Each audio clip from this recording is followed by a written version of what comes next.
নমস্কার বন্ধুরা, আমি শাশ্বত। আমার ইউটিউব চ্যানেলে আপনাদের সবাইকে আরও একবার স্বাগত। তো আজকে আমরা কথা বলবো বোগেনভিলিয়া বা যেটাকে আমরা সবাই কাগজ ফুল নামে চিনি সেই সম্পর্কে কিছু কথা। তো এই যে শখটা, যে বোগেনভিলিয়া রাখার যে শখটা, এটা প্রায় অক্টোবর মাস নাগাদ শুরু হয় এবং এখনও চলছে, আর খুব ভালো একটা রেজাল্টও পেয়েছি। তো আমি কিভাবে পার্সোনালি এটাকে টেক কেয়ার করছি এবং কিভাবে এগুলোকে এরকম রেখেছি, নতুন নতুন গাছ বানাচ্ছি ডাল থেকে, সেই সম্পর্কে একটা ছোট্ট ভিডিও। যদি ভালো লাগে তাহলে আমরা এটা নিয়ে আরও ভিডিও বানাবো। তো প্রথমে আজকে যেটা বলবো সেটা হচ্ছে এই গাছটা সম্পর্কে। এই গাছটা আমি ডিসেম্বর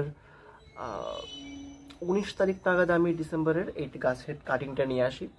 শুধুমাত্র এই কাটিংটাই ছিল। তো তারপর সেটাকে আমি বালিতে লাগাই আর ধীরে ধীরে যত্ন করি। প্রথম 15-20 দিন তো সেরকম কোনো আমি রেজাল্ট দেখিনি। 15-20 দিন পার হওয়ার পর আমি দেখলাম যে কিছু সবুজ গুটি গুটি আসা শুরু হয়েছে।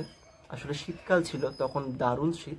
তো সেই জন্য পাতা আসতে একটু টাইম লেগেছিল, মানে অপেক্ষাকৃত এখন এই ফেব্রুয়ারির লাস্ট চলছে, তো এই সময়টায় পাতা খুব তাড়াতাড়ি বের হয়, কিন্তু শীতকালে এদের গ্রোথটা একটু স্লো হয়েছে। তো তারপর এটাকে আনার পর যখন আমি আরও কিছুদিন ওয়েট করি, প্রায় আমি জানুয়ারির লাস্টের দিকে দেখলাম এর পাতা মোটামুটি ভালোই চলে এসছে। এবং তারপর আমি এটাকে একদম প্লেন মাটিতে, মাটির সাথে অন্য কিছু না, শুধুমাত্র মাটি ছিল, হালকা একটু বালি ছিল। তো ওই বালি দেওয়া মাটিতে আমি এটাকে প্লান্ট করি। তারপর আমি দেখছি যে এটার পাতা মাঝে মাঝে ঝিমিয়ে যাচ্ছে। কারণ আমি ভুল করেছিলাম একটা, সেটা হচ্ছে আমি রৌদ্রে রেখে দিয়েছিলাম। তো এরা ডিরেক্ট সানলাইট খুব একটা পছন্দ করে না।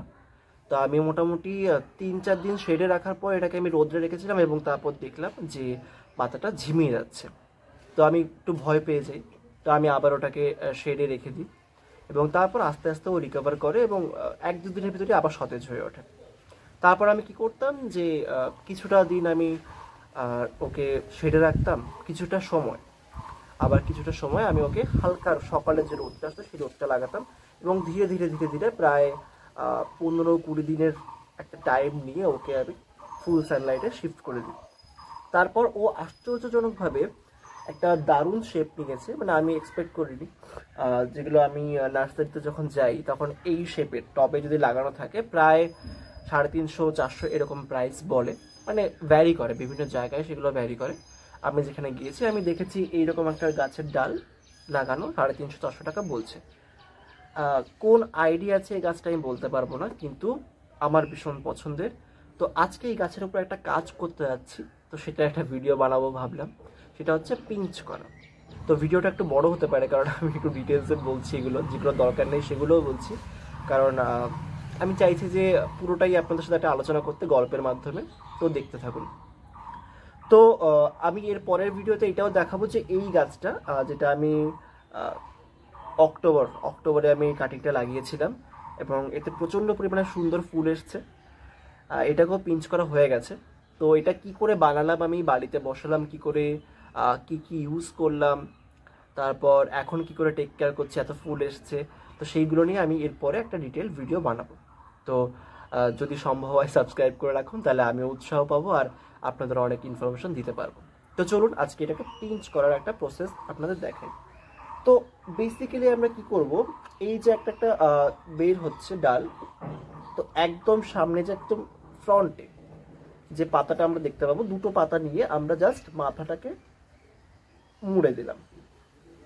এতটুকু এতটুকু একটা পোর্শন আমরা ছেড়ে নিলাম। দেখুন ডালটা এতটুকু থাকলো। তো এতে কি হবে, এই এই যে পাতার গোড়ার থেকে আরো একটা ডাল বেরোবে, এখান থেকে বেরোবে, এখান থেকে বেরোবে, দুটো তো বের হবেই কনফার্ম, 3 থেকে 4টাও বের হতে পারে। তো এইভাবেই আমরা কি করব, প্রত্যেকটার একদম উপরেরটা আমরা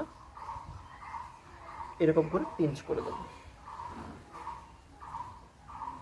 তো আমাদের এখানে 3টে ডাল পিঞ্চ হয়ে গেল।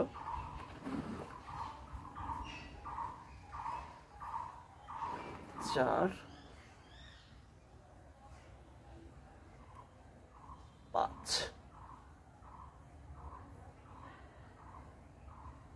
6,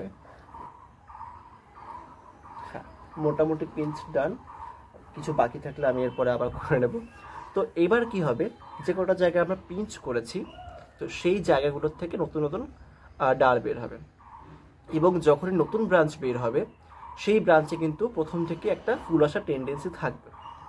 এবার চলে আসি টেক কেয়ারে, কিছু বেসিক টেক কেয়ার আজকে বলবো, এরপরে ডিটেল ভিডিওতে আমি পুরোপুরি বলে দেবো।